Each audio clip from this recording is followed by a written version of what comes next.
Las cosas tienen sus dilemas y dudas existenciales. Los hombres y las mujeres que lo pensaron antes y mejor.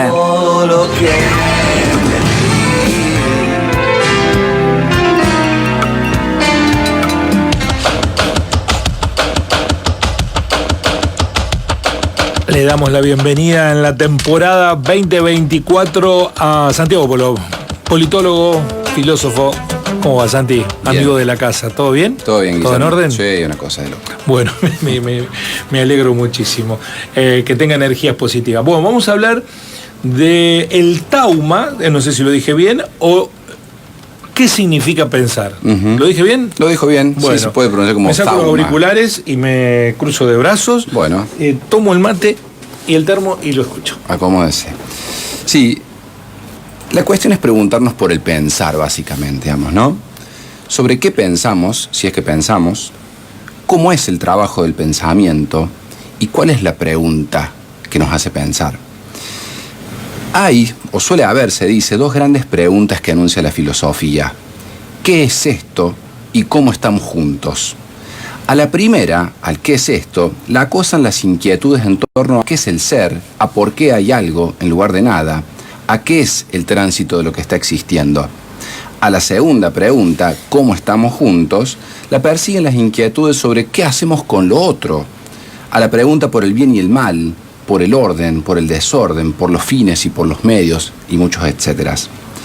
Estas preguntas fueron y son siempre respondidas por diversos proyectos de verdad que nos atraviesan históricamente, epocalmente. Culturas, religiones, sistemas políticos económicos responden, son respuestas que en algún punto marcan una inercia que suspende la pregunta. La respuesta de esas inercias se vincula a alguna fuerza que le imprime o le va a imprimir sus propias características por sobre otras distintas. Por ejemplo, la cultura cristiano-occidental impone con el correr de luchas durante muchos siglos las características del ser, es decir, responde a la pregunta ¿qué es esto? Y a través de los ritos y las prácticas que han de seguirse en pos de su hermenéutica, de su interpretación del bien y del mal, responde a la pregunta ¿cómo estar juntos? La inercia no es nunca anárquica.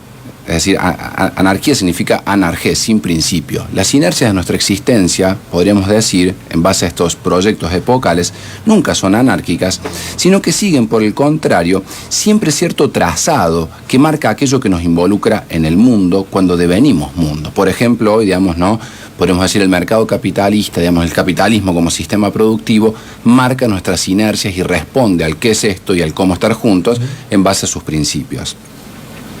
Las trazas, las marcas, provocan una lógica de razón en los sujetos, en los individuos, en términos de lo que podríamos llamar resoluciones algorítmicas. ¿Qué tiene que ver un algoritmo ahora? Bueno, un algoritmo no deja de ser, como dice la definición, un conjunto de instrucciones o reglas no ambiguas para desarrollar una cierta tarea. Prender la luz es un algoritmo propio de un problema que se nos presenta sobre la iluminación de una habitación. Denostar el concepto de justicia social es también un algoritmo de una lógica política como el neoliberalismo respecto a la tarea de dejar al humano bajo la hipótesis de mercado. Pensar supone ir más allá de la mera información que lo cotidiano nos ofrece como método o como lógica de actuación. Hacer un esfuercito. Hacer un esfuercito más, digamos, ¿no? Salir del algoritmo, digamos, ¿no? Ya que lo decimos así. Pero claro, nos referimos no al pensar, digamos, no en este caso sobre el agujero del mate, pongámosle, sino a pensar aquello que es lo grave, a lo que da que pensar, dice la filosofía. ¿Te puedo poner un ejemplo? Sí, no para interrumpirte, porque ayer me acordé de vos cuando leí la frase de lo que es el no pensar. Frase del célebre pensador argentino Luis Majul.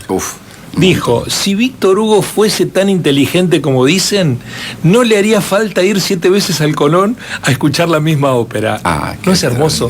No, es fantástico. ¿No es hermoso eso? No, sí. Por eso, esto cuando dijiste el pensar, digo, me acordé de eso. Bueno, uno puede usar esos casos como la antítesis, digamos, ¿no? Efectivamente. Del pensar, ¿no? Efectivamente. Sí, una incomprensión sobre el significado, digamos, ¿no? del disfrute, del goce, de la cultura. Es maravilloso. Pero digo, bueno, siguiendo la lógica entonces, la pregunta ahora tendría que ser, bueno, ¿qué es lo que nos da que pensar justamente? ¿Qué es lo grave para pensar?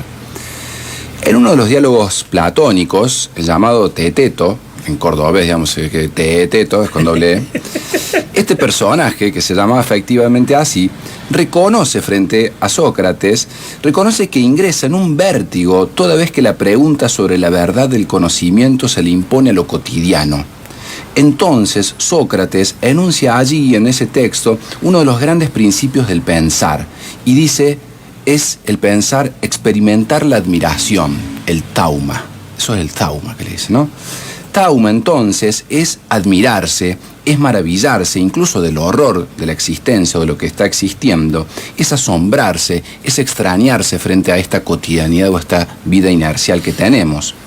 El tauma es una fulguración, es un instante que nos arroja fuera de esa inercia y en donde podemos espiar por un momento aquello que tenemos por orden desde otro lugar, bajo otra perspectiva. Lo mismo desde otro lugar deja de ser lo mismo.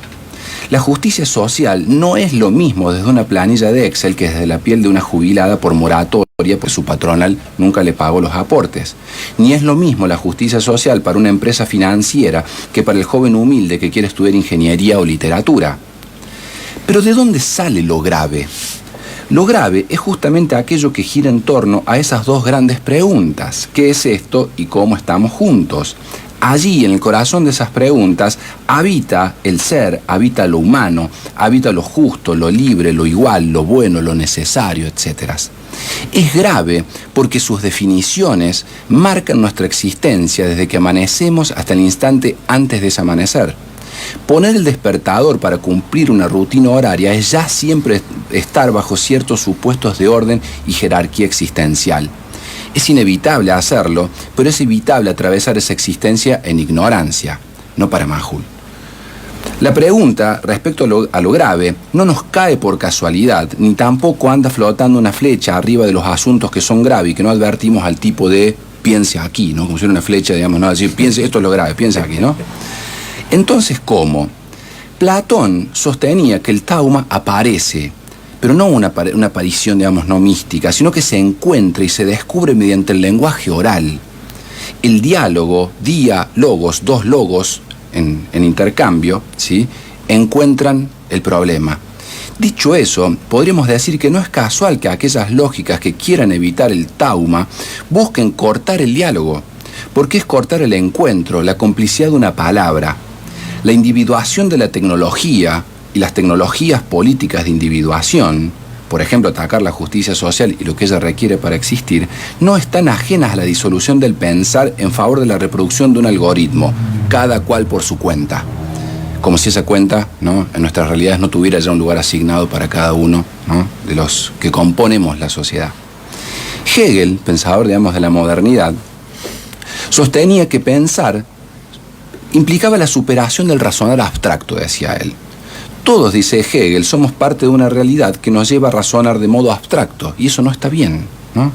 Abstracto, ojo aquí, no es la forma general, ¿no?, como que explica lo particular, digamos, ¿no?, sino, por el contrario, lo abstracto es un objeto particular que quiere apropiarse de todo el sentido de la realidad. Es al revés, dice Hegel, el problema. Para explicarlo nos pone tres ejemplos. ¿Quién piensa de modo abstracto?, dice Hegel en un pequeño artículo. Dice, piensa de modo abstracto él o la comerciante que considera a todas las personas desde su punto de vista estrecho y pragmático. Por ejemplo, ¿no?, al decir, bueno, los empleados o las empleadas tienen más derechos que los dueños, ¿no? O los empleados o las empleadas solo reclaman por su salario y no ven, digamos, ¿no?, nuestros otros problemas. O aquel que dice, bueno, los empleados públicos son todos esto, digamos, ¿no? Eso es un punto de vista abstracto, dice Hegel, estrecho. Otro ejemplo es, pone el oficial o la oficial que objetiva a un subordinado como un objeto fijo y por lo tanto disposición para lo que quiera hacerle. Podríamos ejemplificar, bueno, quien ve a una mujer y la objetiva como o con rasgos de inferiorización y de dominación de lo masculino por sobre lo femenino, está abstrayendo, digamos, no lo particular y con eso le impone a toda la realidad sus particularidades. El tercer caso es del prejuicioso o la prejuiciosa que ve la condición visible de alguien y no ve más que eso. Por ejemplo, alguien ve una manifestación callejera por el presupuesto educativo y no advierte nada más allá del título de "no dejan circular a los que queremos pasar para ir a trabajar". Todos estos, sostiene Hegel, son modos pobres de pensamiento, formas precarias que toman la existencia visible e inmediata como toda la existencia. Por el contrario, va a decir Hegel, pensar es el trabajo de despliegue de todo aquello que logró colocar esas etiquetas abstractas. Pensar, entonces, es poder abandonar esa posición inercial e ingresar en el sistema que va determinando los aspectos, las propiedades, las cualidades y las relaciones del objeto individual. Es poder explicar el ensamblaje lógico que ha debido ocurrir para provocar el razonamiento algorítmico del comerciante, del oficial o del prejuicioso o la prejuiciosa. ¿Qué evita pensar? Las propias inercias, que ofrecen una explicación a la mano de lo que acontece. Por lo tanto, es tanto el individuo como lo que lo excede, lo que se resiste y lo que resiste pensar lo grave. Porque pensarlo supone consecuencias críticas para la existencia. Nada queda indemne si nos ponemos a pensar. Volvemos al concepto de justicia social. En la inercia de una población formada e informada en su cotidianidad respecto a que cada individualidad se debe oponer a las demás en busca de su beneficio y que todo acto contrario a esta verdad es una desviación de cierta naturaleza humana, el razonamiento algorítmico, por lógica, rechaza lo común, lo público, la ética comunitaria. El problema de esto es que, como sostiene Alejandro Kaufman, un filósofo argentino, en un pequeño artículo que se llama El experimento Milei, que se puede encontrar en la tecla Enie, dice Kaufman, lo que la justicia social designa ha sido, no obstante lo que digan, el fundamento de la vida común del ser humano desde hace milenios. Solo el fascismo, dice Kaufman, tiene como parte de su sentido esencial de ser a la abolición de la justicia social. Se trata, dice este autor, de una aberración que pretende dejar lo grave, agregamos nosotros, a una relación de propiedad, precio e intercambio. Vida y libertad, al final de la cuenta, se subordinan a la propiedad. Extremar esa noción como único parámetro de legitimidad existencial aniquila cualquier otra visión de lo grave. Sus efectos solo pueden ser tan devastadores como violentos. Esta lógica pretende abstraer lo humano a su solo imperativo. Empobrece al ser, y no solo materialmente, sino espiritualmente. Silbar a los trabajadores de la cultura que reclaman reconocimiento y aplaudir a una persona poco instruida que defiende la falacia de los dos demonios, como ocurrió con Alejandro Lerner, es una parte pequeña pero sintomática de ese reduccionismo peligroso del no pensar. Es excepcional y terrible. Terrible. Ambas cosas. Sí. ¿No? Excepcional tu manera de explicarlo y terrible lo que nos está sucediendo. Se está sumando un componente nuevo que yo no lo he visto en otras oportunidades. Hay un sentido de agresión hacia el otro que no encuentra límites, ¿no? Están siendo atacados todo lo público, ¿no? Sí. El empleado público es sinónimo de merece ser descalificado, ¿no? En todos los ámbitos. Que ha calado. Sí, claro que ha calado mucho. Porque se generó, digamos, las dos cosas, digamos, ¿no? Y el policía es un empleado público. Claro, exacto. Un maestro es un empleado público. La médica, un médico en el hospital es un empleado público. Exacto. Entonces se ataca al colectivo empleado público sin pensar que está en la esencia de nuestra Constitución. Claro, por eso dice bien Kaufman, digamos, ¿no? Bueno, el concepto de justicia social, ¿no? Que es el gran, digamos, lugar o contenedor de todos los ataques de esta lógica, digamos, ¿no? Que hoy gobierna el Estado, pero que gobierna también, digamos, el sentido común. En realidad ha constituido o ha sido el basamento de lo humano, digamos, desde hace milenios. Sí. Concepto, digamos, ¿no? De la ocupación o de entender que hay una cierta vinculación necesaria y productiva de humanidad, digamos, ¿no? Que ha ido siendo el tejido de nuestra vida, digamos, ¿no? A lo largo de la historia. Que hoy, digamos, existe esa incomprensión sobre el lugar de lo público, de lo común, o del empleado público, etcétera, etcétera, tiene que ver con una virtud, digámoslo así, de aquellos enunciadores o propaladores, ¿sí? De que allí habita todo lo malo. Es decir, hay una producción extraordinaria de una abstracción, en este caso, digamos, ¿no? Se abstrae ese concepto de justicia social y se lo reduce y se lo vincula a lo corrupto, a lo degradante, a lo ineficiente, etcétera, etcétera, digamos, ¿no? Esa es una virtud que han tenido, digámoslo así, aquellas propaladoras, digamos, de esa abstracción. Es muy difícil generar una abstracción de un concepto tan grande, pero lo que hoy vemos, eso que flota como sentido común o que aparece de pronto en todos lados, ese efecto, digamos, ¿no?, de décadas de construcción, digamos, ¿no? Hoy sabemos con precisión cuánto de huella de carbono y daño ambiental deja un avión privado que se toma Maluma en Miami para volver a Colombia. Lo podemos medir, ¿no? Por decir. Sí, de hecho, hay los más concentrados en la defensa ambiental cancelan a mucha gente por eso, ¿no? Estoy pensando en muchos artistas, Taylor Swift, por ejemplo, que como viaja en aviones privados la salieron a cuestionar por eso, la huella de carbono. No puede hablar, digamos. No tenemos conciencia de qué daño va a dejar la huella de odio que se está sembrando, la huella de fascismo que se está sembrando. No desde ahora, no con Milei, empezó hace mucho tiempo.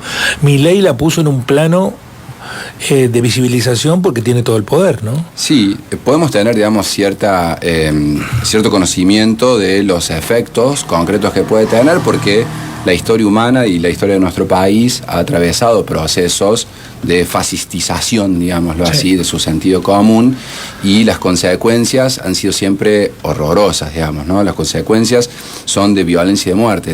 El odio, digamos, que cancela al otro, lleva, digamos, las situaciones de violencia a límites o a instancias cada vez más altas, increciendo.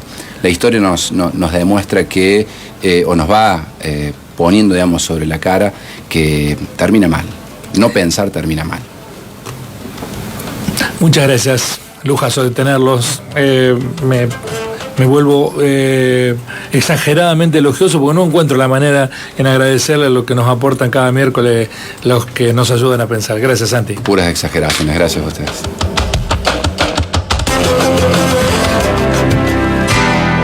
Así son las ideas y las reflexiones. Las cosas tienen sus dilemas y dudas.